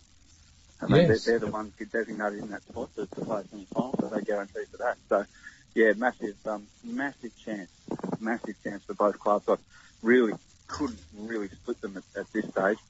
South Melbourne, I think, got knocked out the last night of their local competition, and Gold Coast are out as well. So all their focus will be on this match, both clubs. Yeah, no, that'd be a fantastic game. The Blacktown City are playing at home against West Sydney. The Wanderers in good form at the moment. Yeah, great squad. I mean, I don't know what Tony Popovic is going to do to keep everyone happy in that squad this year, because he's got two teams, basically. In his 23-man squad, he's got enough for two teams that wouldn't look out of place on a Yanda A-League pitch, no matter who he put out. So, he's heavily favoured in that one, I think. Wanderers to go through over Blacktown City, who themselves got knocked out last week by Melbourne Manly over here, so in their local comp. So they're going to find it tough, I think. Even though they're playing at home, and even though it is a synthetic pitch there at Lily Holmes Stadium, I think Wanderers are building quite nicely, and that they were in cruise control against Bentley the other night. So and class will out. And talking of class, you've got Heidelberg playing Adelaide. I think that was the team no one wanted in this draw. Yeah, I reckon Heidelberg are a lot better chance, I think, than Blacktown against Wanderers. I think Heidelberg at their home ground, it's a tricky place to go. There'll be a nice little band of support that they'll have, and Adelaide are a bit of a miss there. They got outplayed by Melbourne Victory, did take their chances in their last round match, and then Adelaide outplayed Melbourne Victory in the second half and did take their chances. So, yeah, still to be. I haven't had a good look at Adelaide yet. Their squad isn't as deep as some of the others in the A-League, but you might not need to be. But Heidelberg are a damn good club, so yeah, it'll be a tantalising prospect, that one. And then to finish off the round, this seems to be a perennial FFA Cup rivalry in Sydney playing Melbourne City. It's a ripper, this one. Yeah. Bruno Fornaroli won't play during his out till the new year, unfortunately, with a horrible tackle the other night. It was a horrible, horrible challenge. Shocker. Absolutely so stupid. So stupid. But so they might need an injury replacement there. They'll miss him, obviously. But tight match. That Arnie's done his usual thing in the off-season. He's done it again. He's got a couple of. I'm hearing that the Polish boy that he's got in place of Filip Polosko is a different player, a lot more technical on the ball. He's going to give him a bit more in that regard. So maybe in the final third they won't be full-on and physical, perhaps. They might change their way a little bit, but Anthony Calick's a good signing for depth, for the young Australians. He's tried to sign Australian again, for his squad. It just looks so strong. Once again, I was out there the other day at training. They're a tight bunch that they all get on, as do Melbourne City as well, but they need a bit more starch to what they're about, and they'll get a chance to prove it at Leichhardt Oval in a couple of weeks' time. Yeah, and I think for the neutral, that's going to be the match of the round, and I'll be tuning into that one on Foxtel. Yeah, there'll be a heavy emphasis on that one. I think that is the game of the night on that night. That's on the 13th, so Wednesday the 13th. So, we like to show the MPL clubs at this stage of the competition, but when you get a tie like that thrown up, you kind of got to take it. So, yeah, we'll have all the highlights from the other one, I'd say, on the same night. But, that's a ripper, that die. Absolutely. Now, coming into a month away from the A-League starting, you've been looking at the player recruitments. Who do you think's done the best over the closed season? On paper, Western Sydney. Yeah. With the way that they've been able to build a squad, a really good squad. And Tony Popovic is known for... so he's got a match in Sydney, and then the next week he's got one in Perth. He'll make 7 changes. Well, there's no question about the players coming in. I mean, he's got guys like Mark Bridge, who, on paper, looking at the squad, is his third-choice striker. So that's incredible there. he bolts into a lot of A-League teams. So they've recruited well. I'll go through them one by one. Adelaide, not sure. I don't think they've got the depth. They've got a quality player in, but they're going to rely heavily on their foreigners who have come in, and Bubba Diawara to score all the goals. Brisbane, they've got this great disparity between extreme experience in terms of over 30s and extreme youth in terms of 2021, and very good players, all of them. But that gap in the middle, I'm not sure about that, but if they all mesh, they'll go okay. Central Coast, finally, Mike Charlesworth given Paul Ocon a bit of money to work with. He's apparently come up with one of the signings of the season as defensive midfielder they got in from Holland. He's, by all accounts, an outstanding player, but yeah, they're going to need to really, they're going to have to make sure that they replace Roy O'Donovan up front. They've signed a Spanish boy there. So Newcastle, not sure. I don't think they've done enough at the moment. They've got any Merrick. I think they've changed the way that they're going to play totally. First Glory, more boys again, not sure. Are they a bit thin in some areas, especially with Ross Griffiths going as well? Sydney, we've talked about. Melbourne City have done well, as they always do, but they need more than just players. They need the whole kind of identity fixing in terms of when things get a little tough. Melbourne Victory have got an outstanding bunch of 13, 14 players, but then it drops away pretty quickly, so they need a bit more depth as well. Wellington, not sure about. Don't think they've got the depth either, or the quality at this stage. They need a few more players. And is that about all of them? Just about. Or, yeah, Melbourne. I suppose Melbourne, though, now got a problem in having to replace, you say, an injury replacement for Fornaroli, and getting a player of that quality is going to be problematic for them, I think. I'm not so sure. They're not like Melbourne City and their contacts around the world. If there was one club yeah, good point. Find a quality injury replacement anywhere in the world, that how they wanted to, it's Melbourne City. They'll be able to do it. So, yeah, I've got no qualms about that whatsoever. So your early favourites for the league so far, Western Sydney, and I don't think you're far wrong. They've got, similar to the Glory, three amigos, 3 Spanish lads in. Riera's a good one. Yes. Riera's a very good one. I haven't seen the other two yet. They haven't graced the park yet, so I can't comment on those. But Oriol Riera up front is very good. The big thing about Popovic in his side this year is he's going to give the guys the ability to express themselves well. I watched them in the FFA Cup against Wellington. The number 10, Riley Bonzas, extremely talented player, but he was asked to do so much work. I think he has to overdo it as well, because by the time he gets the ball, it's like, It'll be interesting to see what he does in a team like that, where he is not carrying all the load and is able to relax and play his natural game. Oh, he's an outstanding player. That's the first year he had in the A-League, when he had a little bit more around him last season. He was one of the players of the season, if not the buy of the season at least. Yeah. I think he came in the same year as Fornaroli, so it was hard to give him that title, but he's an outstanding player. Outstanding. Now, Tuesday night, you're going to be presenting the game. Yeah, with everything crossed. I don't know what I don't know how I'm going to do this match, but yeah, we'll be there live at Amy Park. Myself, Bozza, if he's calmed down about Matt Ryan trying to play over from the back, Robbie Slater will be there, and John Aloisi as well. So I feel about scoring an important goal to send us to. I've been reading a bit from Bozza and watching on Thursday night, and on the way home I'm going to have to buy a full-length mirror and have a good long look at myself, because I'm agreeing with him on a couple of things now. I don't know if that's right, but They're big things, okay. But I don't, and I'm with them on this. I don't quite understand why you need to be so rigid in your philosophy that you're almost belligerent.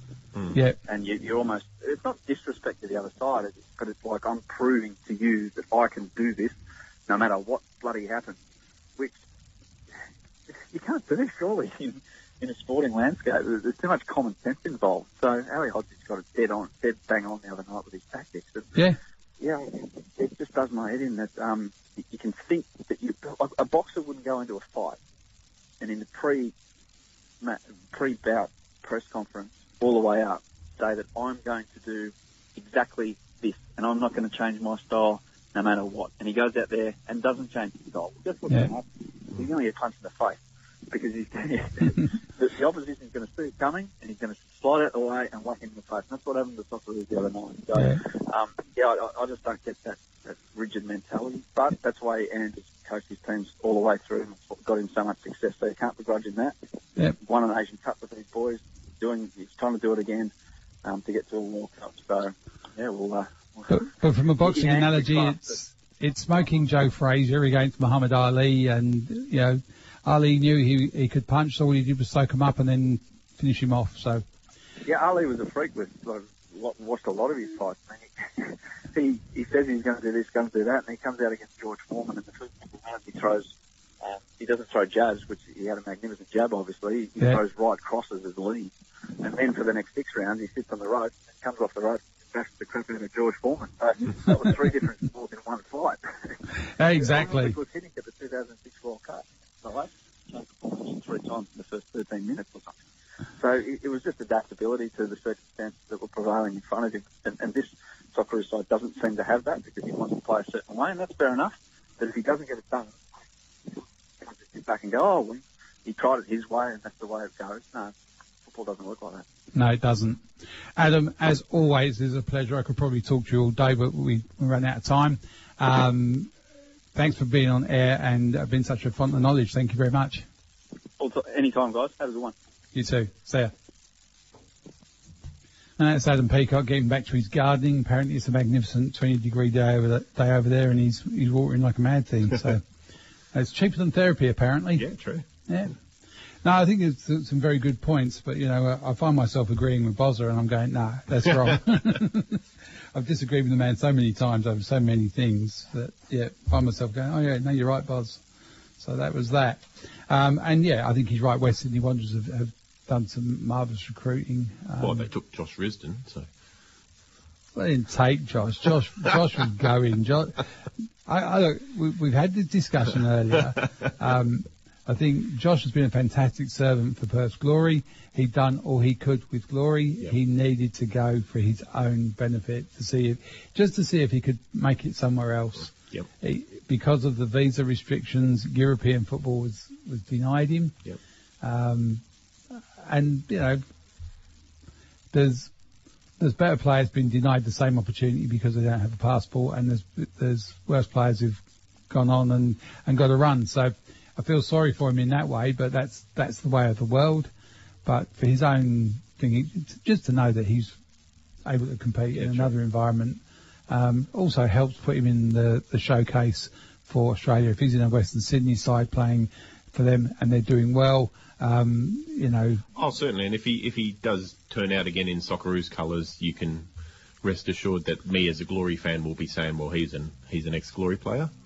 We actually did have an ex-Glory player in the game on Thursday night, in Danny Vukovic, sitting on the bench. Yep. And as I mentioned to you before, in the New Zealand Solomon Islands playoff, which finished 6-1, the Solomon Islands goal scorer was also an ex-Glory player in Frodo. Yeah. Henry Frodo. Did he ever score for the Glory?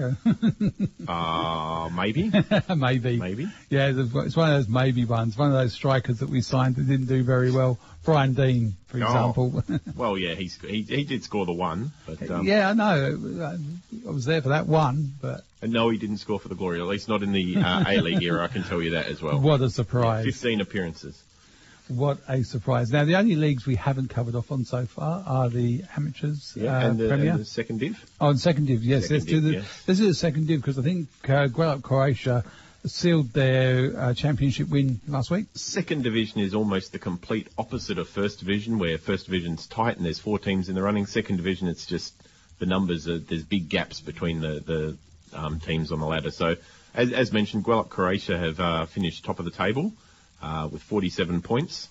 Morley Windmill second on 36 points. Wanneroo third and Kelmscott Roos fourth. And down the bottom end of the table, Quinns FC are at 9th on 18 points. Balga 10th on 16 points. And Shamrock Rovers Perth currently last place. Looking at the table there, looking at the results there. Guelph, Croatia had a 2-0 win over Kingsway Olympic. Shamrock Rovers lost at home to Kelmscott Roos 2-0. Morley Windmills defeated Balga 8-1. Curtin University were 2-1 at home against Swan United, and Quinns FC travelled to Wanneroo City. Wanneroo City winning that one 1-0 with the bye for Melville City. Coming up this afternoon, Kelmscott Roos are at home against Guelph, Croatia. Swan United host Shamrock Rovers. Melville City travel to Quinns. Balga host Wanneroo City, and Kingsway Olympic are at home against Morley Windmills, with Curtin Uni having the bye. No, some interesting games there. Even though the second division, the championship's out, the second, third and fourth places are vitally important because they will get to play off against the team in 10th place for the first division, which currently is Gosnells. Which almost locked in there. They can still get out. Yeah, they can. If they win and other results go their way, but again, I think, and people are very quick to bag out Football West about the competitions and what's gone, but this playoff situation is certainly generating some interest towards the end of the season. The second division, under the old terms, would be done, dusted and dead now, and everything would be a dead rubber. Yeah. It really does bring some life into it now because those teams sitting in second, third, fourth, fifth, sixth are all now vying to be in that top 4. just so that they can get a chance in the playoff round robin. Do you reckon there's more interest in the playoffs between the divisions like this than there is in the top 4 cup for the NPL? I would say so. Yeah. Yeah, there was some huge crowds last year at the game between Morley and Joondalup, and yeah, just when you watch them, they really are a cutthroat final, and it means something. You know, the top 4 cup, and you know, I get it. Yeah. But at the same time, it really doesn't have the drive. Like the game this afternoon against Bayswater and Inglewood is the one with everybody, after last week's result, is one everyone wants to see, just because it really does sort out who should have been the rightful champion. But and that's how, look, tell me that's not how the coaches see it, tell me that's not how the players see it. It's how I see it. That is the decider for those two teams. Exactly. Because everything else was over a season. This will be a head-to-head battle, so get yourself out at 365 this afternoon and watch that one duke it out. But the end of the season, you know, it's technically it's all dead and finished, but you've got these teams that are now fighting for their very existence. And I think the departure this year was that rather than have the second lowest first division team play against the team in the second division coming up, was to involve it to the 4 for a round robin competition, which just gives you more games that mean more. So I think there's a lot to be said for that concept, and I quite like it. Yeah, I'd love to see how it goes. Yeah, and maybe that's what should happen instead of the top 4 and bottom 4 of the first division clubs. But yeah, look, it's all there, isn't it? All right, so the amateur premiers. Yeah, and the amateur premier on last week, Friday night, Wembley Downs and Perth Royals played out a 1-1 draw. North Perth United travelled to Ellenbrook United and had a 7-1 win. On the Saturday, Kingsley hosted Belmont Villa and won that one 3-2. And then on the Sunday, when amateurs are supposed to be played, Hammersley Rovers hosted BB United and had a 5-0 win. Leeming Strikers travelled to Kwinana United and came away with a 4-1 win. And Subiaco AFC amateurs defeated Southern Spirit 2-0. Coming up tomorrow, Wembley Downs are at home against Hammersley Rovers. Southern Spirit host Kingsley. Ellenbrook United travel to BB United. Perth Royals are at home against Belmont Villa. North Perth United host Kwinana United. And Leeming Strikers are at home against Subiaco AFC amateurs. Looking at the table there, well, Wembley Downs, and it's weird looking at a table and not seeing buys all over the place as well, so that's a nice thing. Wembley Downs sitting top of the table on 49 points. Kingsley breathing down their neck on 46, and then North Perth are in third on 42 points. At the other end of the table, Southern Spirit on 19, Ellenbrook United on 18, Hammersley Rovers on 17, Perth Royals on 13, and then BB United. I don't know what's happened to them, but the wheels have certainly fallen off there. They're on 0 points with 7 goals scored and 99 conceded after 18 matches. BB United were Premier League powerhouse for years. Yeah. And this year they've certainly fallen off the radar in a big way. Yeah, so, well, it's obviously gone pear-shaped, and hopefully next season they can recover in the amateur first div and maybe come back. You'd hope so. I mean, teams come and go as well. They do, but, you know, BB are one of those perennials you like to see, and they're a very proud club.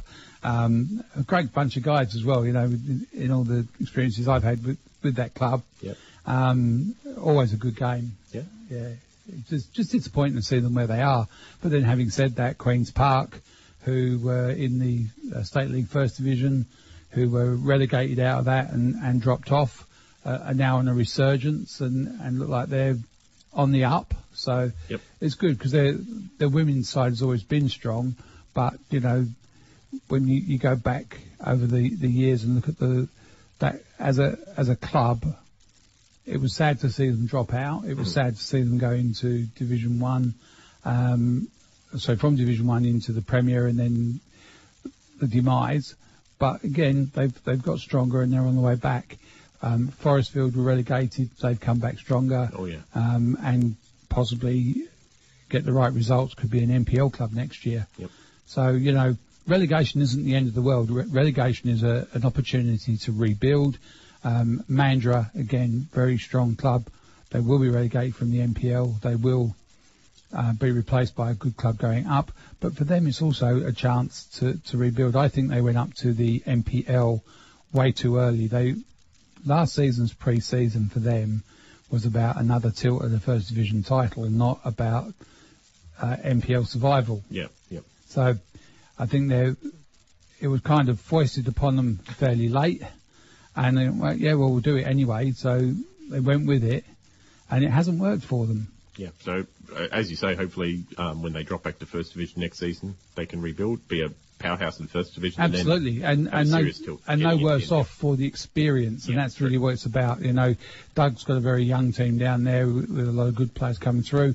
She's got some players at the other end of their careers who are great players to play with and learn from, and I think when they come back into Division 1, they'll be a much, much stronger team for that experience in the NPL, and knowing now what it takes to go back up there and do it again.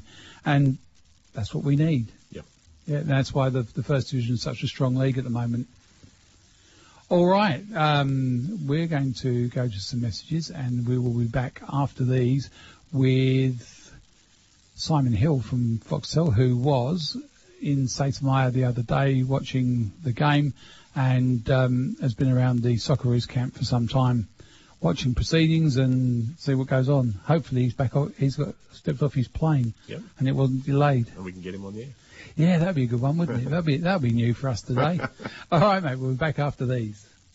The World Football Program welcomes the Australian Mini Football Federation onto Radio Fremantle. Join the growing numbers playing non-traditional forms of football at any of the Area 5 centres around Perth. Find out more on osminifootball.com. Station sponsor. Oswest Fencing and Wrought Iron. Our family fabricates fence panels, gates and framework. Repairs gates and sets up automated systems. Ring us on 9258 6822 for old-fashioned family service and advice. Station sponsor. Are you considering data and software development? From a simple website to custom office automation software. Phone Andy at Dataplatz on 0414 263 938. That's 0414 263 938. Station sponsor. Gate and Fence Hardware WA are your local business, supplying materials, components and parts for fencing and gates. Practical and simple how-to advice by our family. Products shipped anywhere. Visit our online store at gateandfencehardware.com.au. Station sponsor. Okay, and if we do happen to finish third in our group, not, touch wood, and hopefully we don't, obviously what's going to happen is we're going to have a playoff against the other AFC group, which currently the third place team is Syria, which doesn't sound like a fun away trip, but they actually have their home games in Malaysia, so might actually be local game. Yeah, local game for us. Although their group is very tight. It could be South Korea, it could be Syria, or it could be Uzbekistan. There are only 2 points separating those three teams. So one of them will get the automatic qualification spot, one will get the playoff spot against us, against whoever finishes third in our group. And, go with us, yeah. Yeah, not to put the... Let's go worst case scenario, yeah. Or Uzbekistan. So, they're all going to boil down to the last match. Now, whoever wins that playoff will then go into a playoff against the fourth placed North American team. And we've actually just had a result in the last half hour from that. Mexico have defeated Panama, which is actually guaranteed Mexico qualification. So they can get their tickets to Russia. They're definitely in. And as it stands currently in North America, Mexico are first, Costa Rica are second, USA are third. Honduras would be the team we would be playing based on the current positions, which would be an interesting away trip. And Panama are still also in the running as well. Personally, I always like with World Cup seeing someone that's never made it turn up. So I'd kind of like to see Panama go through, but not at the expense of Australia. Yeah, but I mean, Panama, Honduras, although they don't sound like it, they're not they're not easy countries to play against. Certainly. I mean, Honduras has been to the World Cup from memory twice before, so they've got a bit of experience. Obviously, Central American nations, love their football. Costa Rica have a fantastic record at the World Cup, and Mexico obviously no slouches. USA no slouches. No, definitely, and it's a very good competition over there. Let's just hope, we know it's not going to be an Argentina or someone like that. Yeah, exactly. So whoever finishes fifth in South America will be playing off against the OFC champions, winners, which will probably be New Zealand. And again, based on the current rankings, it would be Argentina New Zealand would be going up against. Although, again, that can change. There's any number of teams in the running there. So going back to Tuesday night, what are the mathematical connotations? I think if Japan win... Look, Japan winning would be great for us. If Japan was to win, Saudi Arabia's goal difference would obviously go down by at least 1. So if we were to win by 2 goals, we'd be through. If Saudi Arabia get a draw and we win, we go through. So really, I mean, we're neck and neck with Saudi Arabia as it stands now. They're slightly ahead on goal difference, but it's going to come down to who finishes with more points first of all. And I suppose the other thing is what happens if we end up level on points and level on goal difference? Oh. Does it go head-to-head? I think it goes to number of goals scored first. Okay. And then they go to the head-to-head. Currently, they're obviously ahead of us on goal difference, and they're ahead of us on number of goals scored. Yeah. Then we get the head-to-head. I think head-to-head we actually would come out on top. We would do, yeah. So I'm just clutching at any straw I can at the moment. Oh no, I don't blame you. So yeah, 2-2 draw away in Saudi Arabia we had. Yep. And then we had the 3-2 win here against Saudi Arabia back in June. So head-to-head we're ahead of them.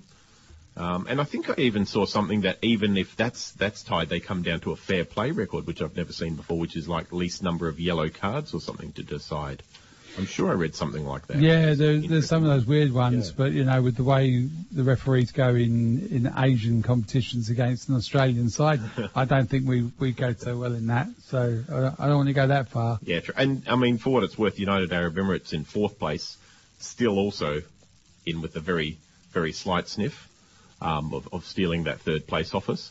If both Saudi Arabia were to lose and we were to lose and United Arab Emirates were to win, and they're playing Iraq, who's out of the running, if they could, you know, really put a few past Iraq, they could actually jump up to 4th place as well, 3rd place as well. So they're aware of that. They could sneak in at the last minute too. They're going to be going hard in that game. So it's still a lot to play for, really, and the mathematical connotations are complex. Yeah. I think the big problem more than anything else is the fact that we play first.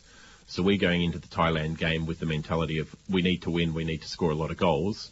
Whereas Saudi Arabia, you know, a few hours later will go into their game against Japan knowing exactly what they need to do to win. Knowing that they'll need 2 last-minute penalties. Yeah, exactly. Even if we put 8 past Thailand, Saudi Arabia will go in going, okay, we need to get 6 past Japan, and, you know, we'll see what the referee does there. Yeah. Far be it for me to cast any slurs on the integrity of the AFC refs at times. No, but they have had a very good record of it, as you pointed out earlier. So I'm still having trouble getting hold of Simon. So we're going to look at a couple of other things. I think these games this afternoon, we mentioned the Bayswater Inglewood one, but Perth versus Sorrento, that's over at Dorrien Gardens at 6 o'clock this evening. So the fixturing's pretty good. You could actually manage to watch the game at Bayswater first, and at the end of that, get yourself down to Dorrien and watch the second game. 2 very good teams and 2 opposing styles coming up against each other. And not only that, but, you know, it's also a chance for the coaches to say, you know, forget about the season now. This is where it all comes, you know. Season's done and dusted. Oh, sorry, the league's done and dusted. Yeah. Put everything into this one. Now in the under 20s, we've got the major semi-final which is today obviously as well, is Perth against Cockburn City, and Bayswater City and Sorrento in the other semi-final, the minor semi. So again, some familiar names. And then in the under 18s, we've got Inglewood and Bayswater in the major semi again. So certainly we've got a repeat of the full teams, the first teams. For the major semi there, and the minor semi is Cockburn against Perth. So I think as you go down through the reserves and through the under 18s, a few regular teams popping up there as well. Oh yeah, and they've got some very strong youth down there at Cockburn. They've done extremely well in that sense this year, whereas the first team hasn't gone so well. Yep. But yep. Yeah, no, and I suppose that's the other thing is that these games that are being played, there are other games before them in the reserves and the 18s because they all. Yeah, that's right. So there's plenty of football on if you're looking to watch it. Also, I'd noticed again switching back to World Cup qualifying, France 2 days ago defeated the Netherlands 4-0. Ooh. Absolutely gave them a hiding. That's a big result. It is. So Netherlands actually dropped to fourth in their group, and, bear in mind in the European qualifying, you need to win your group to get in. Yeah. If you come second, you have a chance at a They playoff. go through a repechage type system, don't they? Right. Yeah, where So, it's not guaranteed. Yeah, so France sitting pretty on 16 points there. Sweden and Bulgaria both ahead of the Netherlands. And then Netherlands sitting in fourth place. So that's a shock result. I mean, maybe not France winning, but France winning in that manner was certainly, I don't know if there's anything going on behind the scenes there. So do you have their goal scorers? Do I have their goal scorers? I did, and then I just cleared the page. Hang on a sec. Griezmann, Lima, and I'm not even going to try to say that, Mbappe. Lamar and Mbappe have both been fixtures within the transfer lists of most of the clubs across Europe in the off-season, and both now proving that on the international scale they can score goals and do well. It's interesting, I read an article during the week that last year Arsene Wenger could have bought Mbappe for £400,000. He's now worth 170 million. Just how do you even work out this stuff? That's the value of a player. I could have won Lotto last week had I known the numbers in advance. But Arsene Wenger said back then that he was, and reminded him of, a young Thierry Henry. He said he was just the same quality, he had the same character, the same nose for goal, and he didn't back himself. Yeah. And it was also interesting that pre-season that they thought that 52 million was too much to pay for Lamar, and then ended up paying 92 for him a month later. So, it just shows you how volatile the transfer market is, and some of the silly money that's been thrown around, and how a player's value can twist and change at the drop of a hat. I feel I should also mention in that group as well, Luxembourg had a 1-0 win over Belarus, and Luxembourg winning matches just never happens. So that's worth mentioning as well. Their home fans actually got to see them have a win as well. That's very nice of them. Yeah. They're doing well. So where are we with the European groups as far as qualifying goes? All right. So their fixtures have been spread out a bit over the last few days. So in Group B, switching over to Group B, Hungary had a 3-1 win over Latvia, Portugal 5-1 over the Faroe Islands, and Switzerland 3-0 over Andorra. So Switzerland still sitting top of their group, and Portugal in second on 18. They're pretty much assured of finishing top two like that. Hungary way too far behind after that. Over in Group C, which is the German group, so there's probably no doubt as to who's going to finish top. But they only beat Czech Republic 2-1. I was just about to point that out. But, so what you're saying is they doubled Czech Republic's score. The real surprise there is the team sitting in second place in that group. Northern Ireland, Well, they've been to the World Cup before. I wouldn't mind seeing them pop up again. They had in fact, if we're talking about results, they only had a 3-0 win over San Marino, including a penalty. All those goals coming in the last 20 minutes.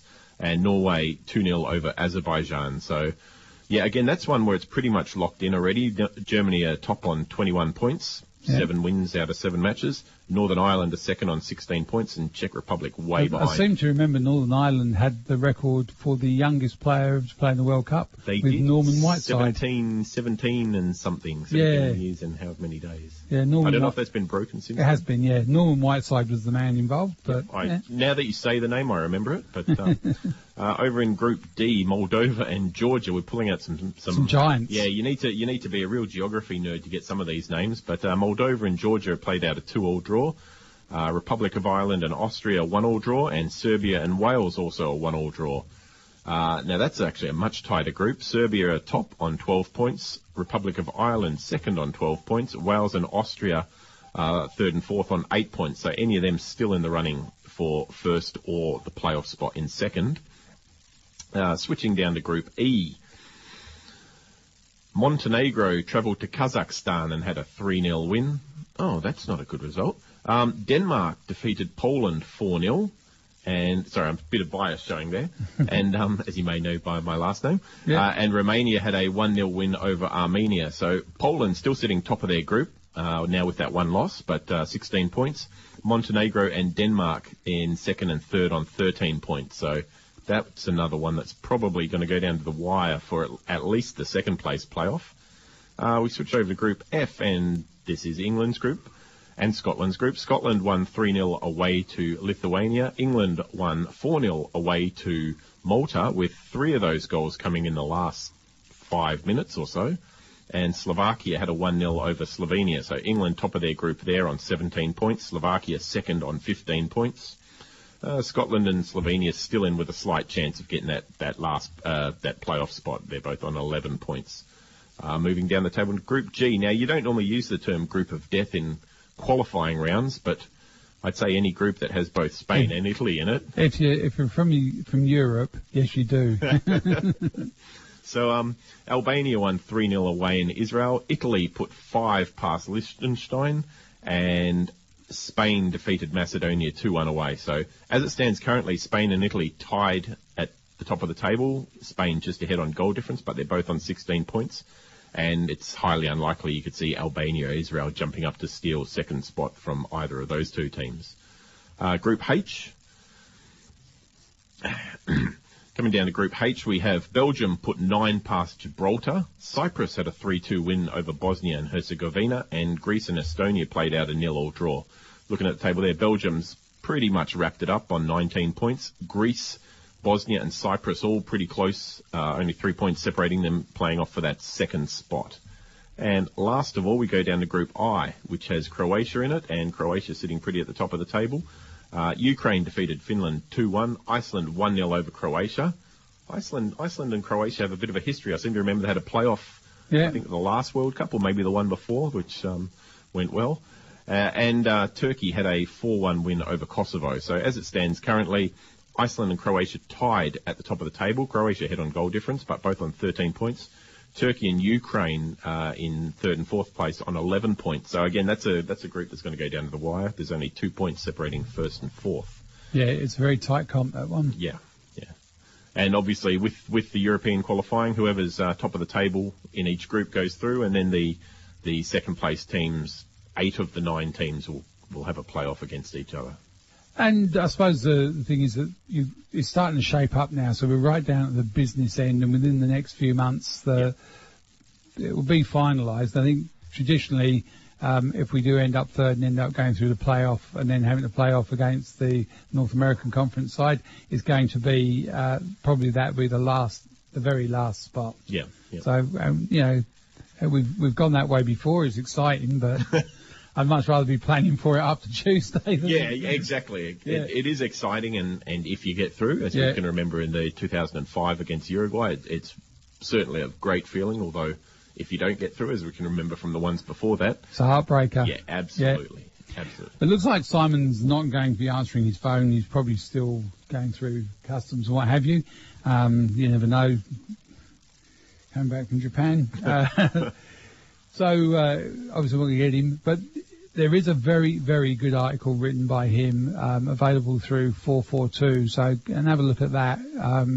It does talk about the dogmatic approach by Australia, how the possession game that Australia have played has been successful, because I think the box formation he plays in the midfield had 67% of the possession, but we had 7 shots as opposed to Japan's 13. So it's possession versus good possession, and it's what you do with the ball when you have it. Exactly. The Japanese counter-attack very quickly. Obviously, we were playing players who are out of form, players who, in my opinion, out of position.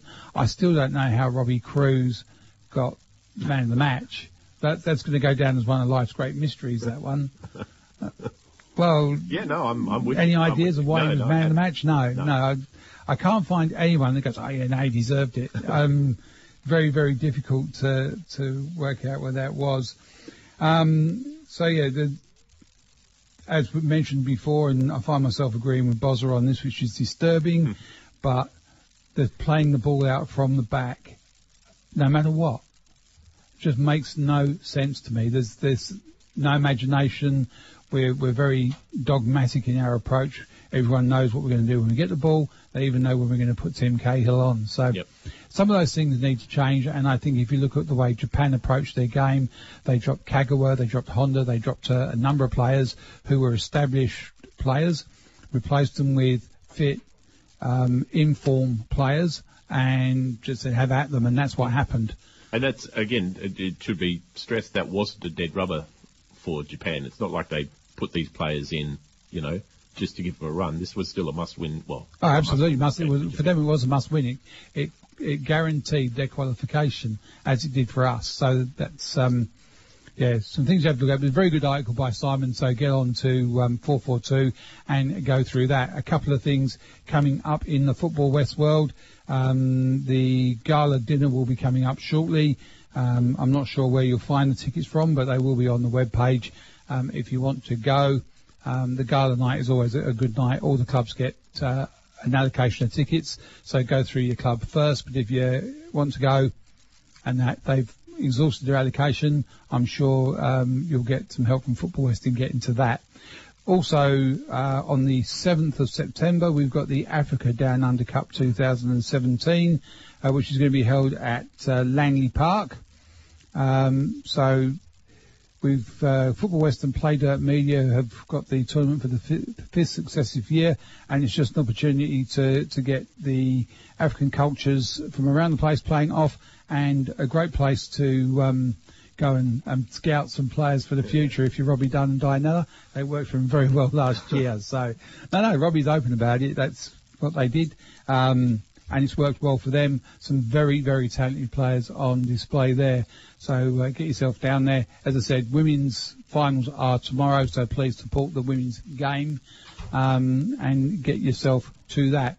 Some very good games this afternoon around the town. So First Division, if you can, get yourself to the Forestfield Dianella game, or if you're out in the western suburbs, get over to Western Knights and watch them play Southwest. That'll be another terrific game in the First Division, and a lot to play for within that league. So do yourself a favour, get out and watch a game of football. Beautiful afternoon for it. Absolutely perfect. Absolutely perfect for it.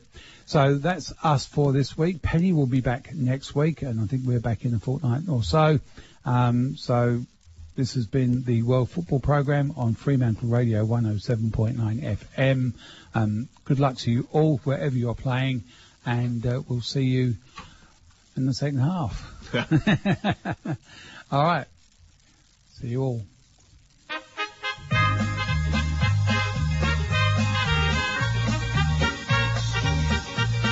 Join us again next week at the same time for the World Football Programme on Radio Fremantle 107.9 FM.